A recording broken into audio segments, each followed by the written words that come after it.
So a lot of you guys have really only seen my live stream, not some of the events that I do. Pretty much while I'm busy the whole time. So this is my piglet snuggling event. You see I got a enter here sign. And if we walk over here, I have a free Candy-esque piglet snuggling sign that I put out on the roadway. And that invites people in that didn't sign up. So I use sign-ups for pacing so that I don't have everybody show up at 11 o'clock when I start. And it keeps things moving nice and easy. So when you first walk in, you see this area here. This is my goose pen. Show off the geese. I actually have a sign here that says stuff about ducks, but I don't have any ducks in here. That'll be for the upcoming one. And then I have geese, and just every sign has some quick facts on it. You know, the big one being people think geese are mean. The geese I raise are not. Everybody's always kind of surprised by that. Oh, we didn't know there was such a thing as friendly geese. Yeah, there is. So I got this tent here. Good old Gov Surplus. I actually have two of them. So we got Fred over there in the corner. Being that it's so close to Halloween, we actually put him outside. This area here is going to be your check-in area. We have a sheet for people who registered. We just sign off, highlight off their name and go from there. Nice fan for circulation. Sales table. We got some succulents, some stuff my wife made. We actually have right here another table for a local reptile store who brings stuff. Her daughter-in-law made these. She made about 30 of them, and this is the last one. She had chickens, cows, and ducks, and they all sold. I gotta take care of their water here. This is before I've even done anything today, so things need to be rearranged and fixed. But they knock over their water at night. So in this we have one ringneck pheasant. It's a hen. We have a bunch of quail. We have jumbo quail. Those two are jumbos. They lay eggs like this. And then the rest are standard Coturnix that lay little eggs. Just something to look at. You can't hold these. Another thing here for the quail. And then we got some Florida white rabbits. They need water too. I bought 5 of these. There was actually Florida white and California white, and I rescued them from the slaughterhouse, and they were looking a little miserable when I got them, and 3 unfortunately passed on pretty much overnight of the day that I got them. These are the 2 that are left. It's thankfully a male and a female, so maybe I'll have some babies, some white rabbits. These are the ones that they actually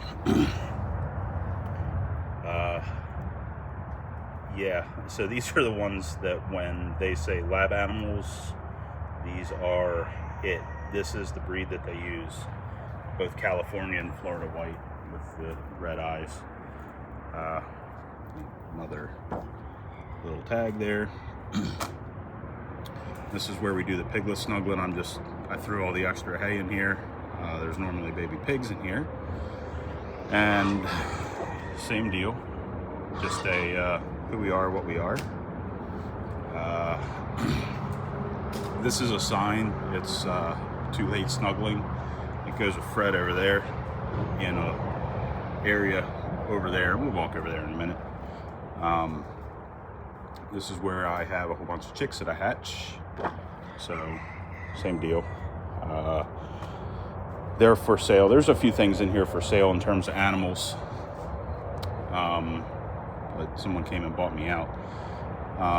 We put treats here for kids, gummies, lollipops, all that stuff. My wife still gets sample sizes of Listerine, so she puts them there, and you wouldn't believe how many people take those. We got the corn shocks. So if we walk over here,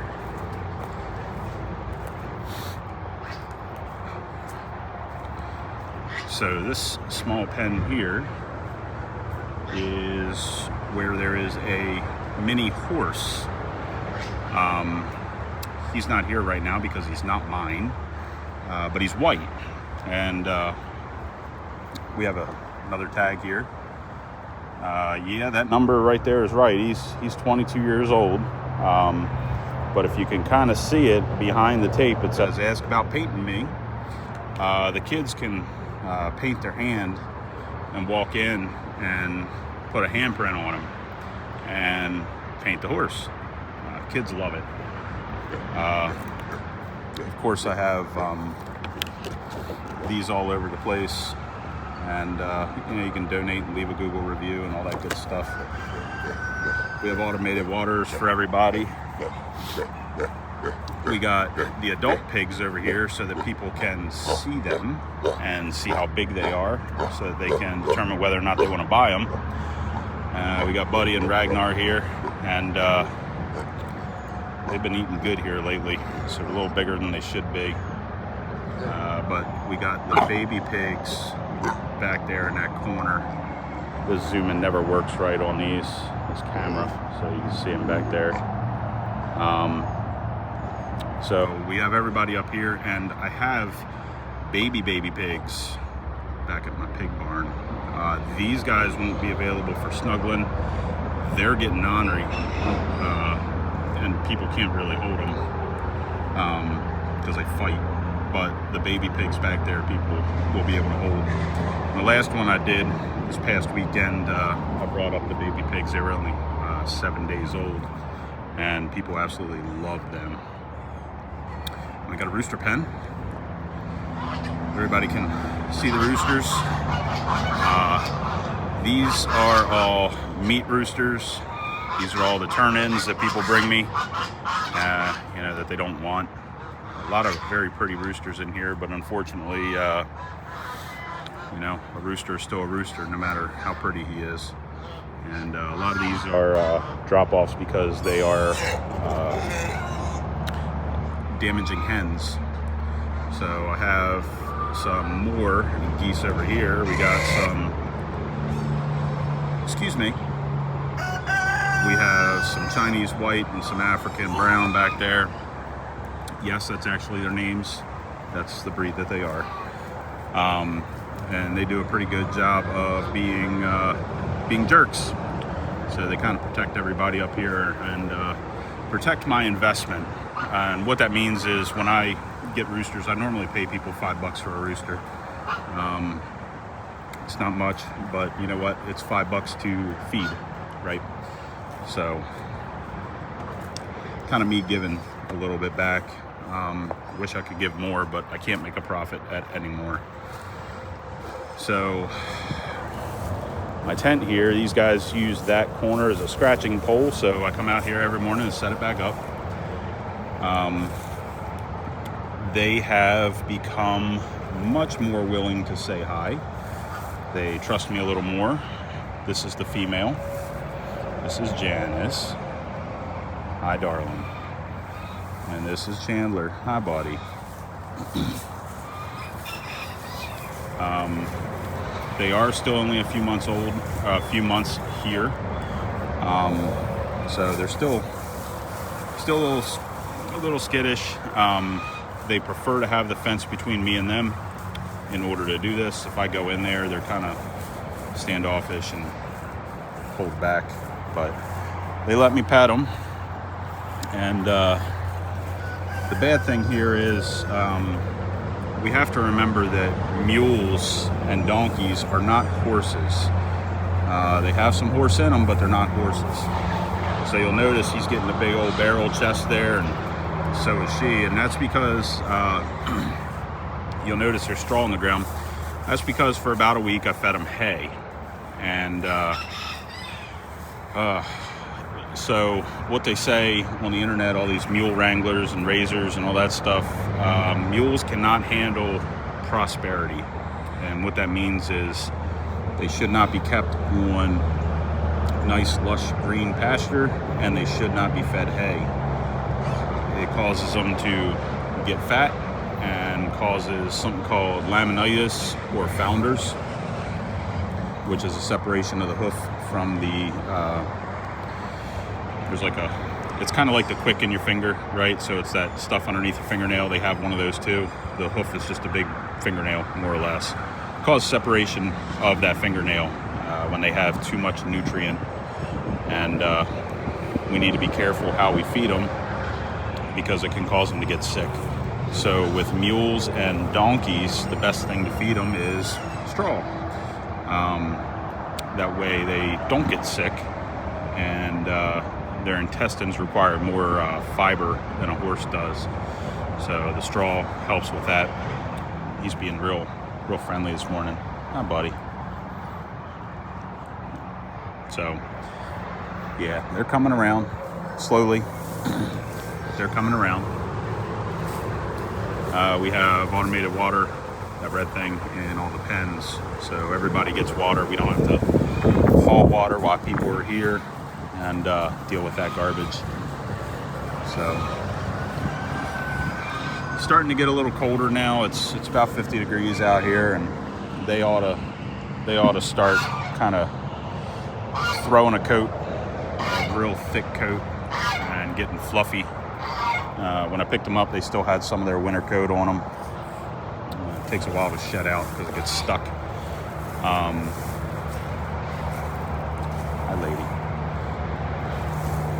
lady. But they're real short now. You don't maintain their coats. There's nothing really to do. They're very self-sufficient animals, as long as they have good feed. Well, poor quality feed. Good for them feed. So, yeah. Hi, girl. This is the too late snuggling thing. So what we do here is we set up some bales of straw in kind of a circle, half circle, crescent, whatever you want to call it. And the wife puts up skeleton animals and stuff like that and sits Fred out here, and it's just something a little fun. So we have ghosts and stuff hanging around, and this is one of them things. It's I don't charge anything for it yet. These past two, we had a bunch of no calls, no shows, around 20 groups, and on each day. And what I think happened is people were, they got no skin in the game, right? So screw you if I come, screw you if I don't. So next piglet snuggling, it's going to have to be a charge event to keep people on track, right? It sucks, but it is what it is. I don't want to set all this crap up for no one to show up. It's a waste of my time if that happens, right? So, yeah. After touching all the animals, we have a cleanliness issue, right? So the cleanliness issue comes in, pathogens and stuff like that. So we got a sink here, fabric cobbled some garden hose, a nice gray water storage tank, and she runs so people can wash their hands. And over here we have space for kids to paint a pumpkin. And there were actually double the amount of pumpkins here, so it was actually a pretty good idea. Last minute idea, but it worked pretty good. Kids really enjoy painting these pumpkins.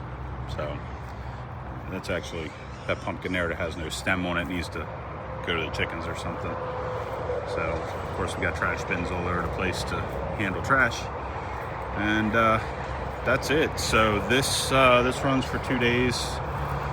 It's it goes from 11 in the morning to 5 in the evening. And the previous time we did it, we had we had close to 800 people come through on 2 weekends, which is, 200 people a day. And this time we had about 120 a day. So part of that's my issue. I didn't do a reminder. I got that resolved now through some SMS automation. But yeah, so this is what's been taking up my time, along with some housework, doing flooring, doing cabinets, painting cabinets, all that good stuff. The wife, she caught COVID, so I was doing all this myself. A lot of work. You'll notice there's a lot of straw and sticks and crap on the ground here. This was all dirt beforehand, so I spread out probably 40 yards of mulch, and like I said, it all looked like this before, so probably 40 yards of mulch across this entire thing, and then threw down I think it was only like 6 bales of straw all across it to give it that kind of farmyard look. And I think it worked out well. Not a whole lot of grass or anything, which didn't have a whole lot of grass before I did this anyway. So yeah, that's this is what's keeping me busy. Excuse me. Along with all my other farm stuff. It's a lot. So the focus has not been anything relating to any computer related anything, unfortunately. Regarding the live stream, Apple is set to release the Mac Mini M4 at the end of the year. So the Mac Mini M4 is what I was waiting for. I got my switch to fix communication with the cameras. Now I just need a more power efficient GPU, so a graphics processing unit or a video card, which the Apple M4 has. And it's a difference of 20 watts running and encoding versus 400 watts running and encoding with what I currently have. So I'm trying to save some power. One of the other things, big thing currently happening, it's been taking up my time, coordinating and corresponding with a solar company to get a almost 40 kilowatt hour solar array installed. And if you look real hard, you can see back there, there's 2 little posts, right there and right there. So they are markers for where the solar array is going to go. And my house is situated the wrong way. The gable or the ridge vent is pointing completely south, which is how solar panels need to sit. So putting solar panels on my roof wouldn't work because the sun comes up over there and then sets over here. So I get half the power of what I have as a system if it were on my roof. So we're going to install a ground mount system over there in front of the pens, and it's close to 70 panels, and I think he said it's 37 kilowatt hours or something, 32, I don't know. So yeah, that'll pull double duty actually as storage, so I can park my tractor underneath of it, store straw and feed and all that good stuff, keep the rain off. So yeah, that's been a experience, not a bad one, just a lot. As well as backup power. So battery backup costs around, there's obviously a markup, but they keep telling me around 20 grand for a battery backup unit to power the house per unit, and I need 3 of them. And I'm kind of like, I don't really want to spend 60 grand on just batteries. So I bought a 30 kilowatt generator, and that all needs to be plumbed in and connected on the side here and all that stuff. So there's a lot going on right now. So as much as I would love to stand up the live stream and maintain and deal with that, unfortunately I don't have time. I wish I did, and it's just one of them things. because the next project is going to be that gray shed. I'm going to drag that, clean it out first, drag that over to there. My Jeep is sitting there. It's going to sit on the other side. That's actually going to be my new farm stand, because one of the major power draws is that damn fridge right there. It turns on and off every 15 minutes and pulls 8 amps. So that son of a gun right there is pulling some serious power. And the problem is the sun. So even though that's an outdoor rated fridge, when the sun comes over, it heats up the side and just makes it run all the daggone time. So that needs to be fixed. And I suspect that doing that will save me a significant amount of power. So, I mean, it's one of them things. As you can see, I got a lot on my plate right now, and things are just going. But like I said, the live stream will come back.